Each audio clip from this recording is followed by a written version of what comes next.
धूमिल और उनकी कविता। अपनी आदतों का शिकार होने से पहले ही बाहर चला आया। बाहर हवा थी, धूप थी, घास थी। मैंने कहा आज़ादी। मुझे अच्छी तरह याद है, मैंने यही कहा था। मेरी नस नस में बिजली दौड़ रही थी। उत्साह में खुद मेरा स्वर मुझे अजनबी लग रहा था। मैंने कहा आज़ादी और दौड़ता हुआ खेतों की ओर गया।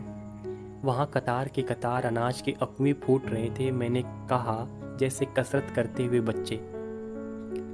तारों पर चिड़ियाँ चहचहा रही थीं। मैंने कहा कांसे की बजती हुई घंटियाँ। खेत की मेड़ पार करते हुए मैंने एक बैल की पीठ थपथपाई।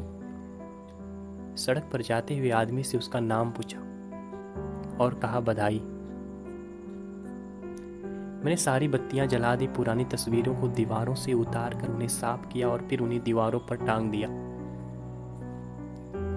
मैंने दरवाजे के बाहर एक पौधा लगाया और कहा वन महोत्सव, और देर तक हवा में गर्दन उचका कर लंबी लंबी सांस खींचता रहा। देर तक महसूस करता रहा कि मेरे भीतर वक्त का सामना करने के लिए औसतन जवान खून है। मगर मगर मगर मुझे शांति चाहिए, इसलिए खाली दरबे में एक जोड़ा कबूतर लाकर डाल दिया। गूं गुटुर गूं, गूं गुटुर गूं, और चहकते हुए कहा यही मेरी आस्था है, यही मेरा कानून है। यह एक कवितांश है धूमिल की लंबी कविता परंपरा में।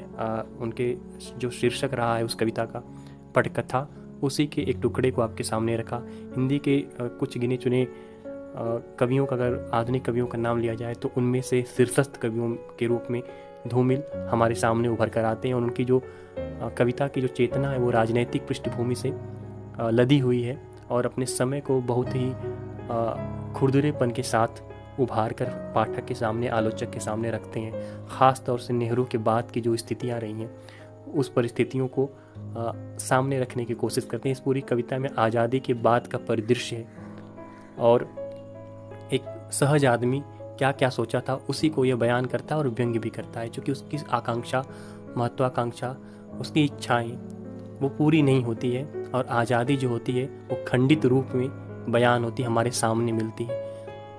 यही इसका भाव है। नमस्ते।